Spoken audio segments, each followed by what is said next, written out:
नमस्कार। साहित्य तक के बुक कैफ़े के एक दिन एक किताब में मैं जयप्रकाश पांडे आपका स्वागत करता हूं। आज शुक्रवार है और वादे के मुताबिक मैं एक कविता संग्रह के साथ उपस्थित हूं जिसका नाम है किम सोवल की कविताएं। इनका चयन और हिंदी अनुवाद देविक रमेश ने किया है। किम सोवल जो है वह लोकगीतों की जो पारंपरिक लोकगीत है, मिन्यो नाम है उसका, और लोक परिदृश्य से भरपूर कोरिया के ऐसे रचनाकार हैं जिन्हें कोरिया का वर्ड्सवर्थ कहा जाता है। अंग्रेजी में इनकी कविताओं का अनुवाद जह्यून जे किम ने किया था। उनके शब्दों में किम सोवल के प्रति न्याय यही है कि उन्हें कोरिया का वर्ड्सवर्थ माना जाए, क्योंकि इनकी कविताओं में न केवल संप्रेषणीयता है बल्कि सहज सरल भाषा है और प्रकृति का चित्रण भी है। जीवन की पहचान है और बहुत कम बातों में वह इतनी बातें कहते हैं कि कुछ विद्वान जो है इनकी तुलना रॉबर्ट बर्न्स या W.B. येट्स की कविताओं से करते हैं। इनकी कविताओं में राष्ट्रवाद भी है, मिथक भी है, लोक कथाएं भी हैं।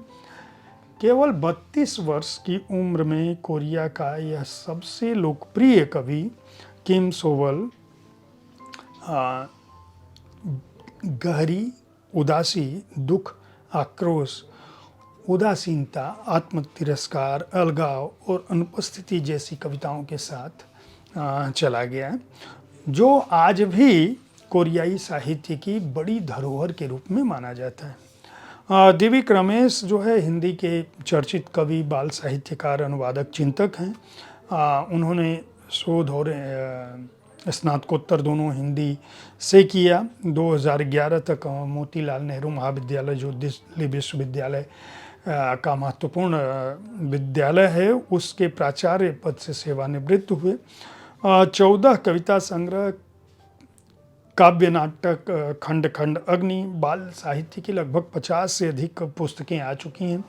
8 से अधिक पुस्तकों का अनुवाद और आलोचना संग्रह भी 8 पुस्तकें आ चुकी हैं। बहुत सारे पुरस्कारों से सम्मानित किए जा चुके हैं और 1994 से 1997 तक दक्षिण कोरिया के हांगुक विश्वविद्यालय में अतिथि आचार्य के रूप में उन्होंने कार्य किया है।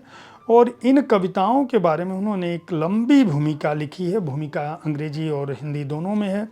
कोरिया के राजदूत ने भी इस संग्रह के बारे में अपनी टिप्पणी दी है। किम सोवल क्या कुछ लिखते हैं, मैं उनकी कविताएं पढ़ने जा रहा हूँ। उनसे शायद आपको ये भावानुवाद है देविक रमेश का, उससे आपको समझ में आए। बंधन कविता का शीर्षक है। वो खत्म हो चुके नाम, वो विलीन हो चुके नाम हवा में, वो नाम बिना किसी उत्तर के, वो नाम पुकारूंगा जिसे मौत तक। चले गए तुम इससे पहले कि मैं कहता, हृदय में बसा अपना अंतिम शब्द, ओ मेरे प्यार, ओ मेरे प्यार।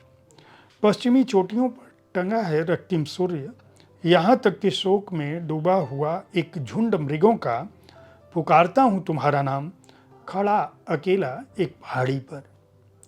पुकारता हूँ तुम्हें जब तक नहीं कर देती अवरुद्ध वेदना, नहीं कर देती अवरुद्ध मेरी आवाज़ वेदना, पर गूंजती है मेरी आवाज़ स्वर्ग और पृथ्वी के बीच एक विस्तृत शून्य में। हो जाऊं पत्थर भी पुकारूंगा तुम्हारा नाम, ओ मेरे प्यार, ओ मेरे प्यार। एक दूसरी कविता मैं पढ़ रहा हूँ जिसका शीर्षक है अपने प्यार की तड़प में।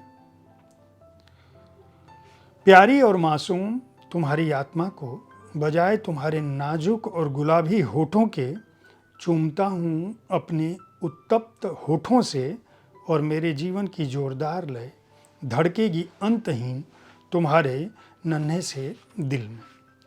एक तीसरी कविता पढ़ रहा हूँ जिसका शीर्षक है रात्रि वर्षा। किस ओर जाऊँगा मैं सावधान पूरी तरह, बहते पानी की तरह भटकता, क्या बढ़ाऊंगा कदम बचता चट्टानों भरे पहाड़ से, या लगाऊंगा छलांगे राह में आई चट्टानों पर से।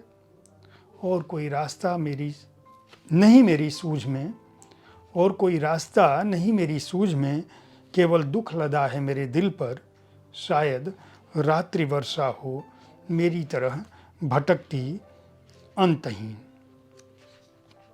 एक और कविता मैं सुनाता हूँ, आदमी और पत्नी, जिसका शीर्षक है। ये चौथी कविता है, 4 कविताएं मैं पढ़ता हूँ किसी संग्रह से। मेरी प्यारी पत्नी, मेरे प्यार, क्या नहीं होगा स्वर्गिक रास्ता हमारे लिए जीना विश्वास में?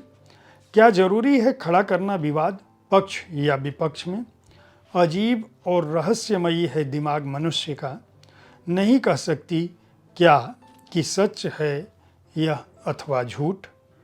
प्रेम में बंधे हमारे 2 दिल, रोक सकते हैं कलह अगर हो कोई।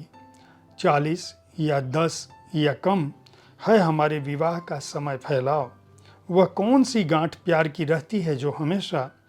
बनाने दो मुझे अपनी वसीयत की, रहेंगे दफन हम एक जगह मरने के बाद। इस तरह की कविताएं हैं। इस संग्रह को साहित्य अकादमी ने प्रकाशित किया है। मूल्य 160 रुपये है और पृष्ठ संख्या है 108। अगर आप दक्षिण कोरियाई या कोरियाई साहित्य की बेहतर रचना, यानी वहाँ के प्रतिनिधि कवि किम सोवल की कविताओं को पढ़ना चाहते हैं तो इस संग्रह को खरीद कर पढ़ सकते हैं। उम्मीद है कविताओं पर आधारित मेरा यह कार्यक्रम जो मैं हर शुक्रवार को लेकर आपके लिए आता हूँ आपको पसंद आ रहा होगा। इस कार्यक्रम का उद्देश्य आपको नए प्रकाशित कविता संग्रहों के बारे में बताना है, ताकि आपको यह पता चल सके कि आपका कौन सा प्रिय रचनाकार अपनी किस तरह की कविताओं के साथ आपके समक्ष उपस्थित हो रहा है। सोमवार से शनिवार तक मैं विविध विधाओं की पुस्तकों के साथ उपस्थित होता हूं, जिसमें शनिवार को अंग्रेजी पुस्तक की बात करता हूं। बुक कैफ़े देखते रहें, साहित्य तक देखते रहें, पुस्तकें खरीदते रहें। धन्यवाद।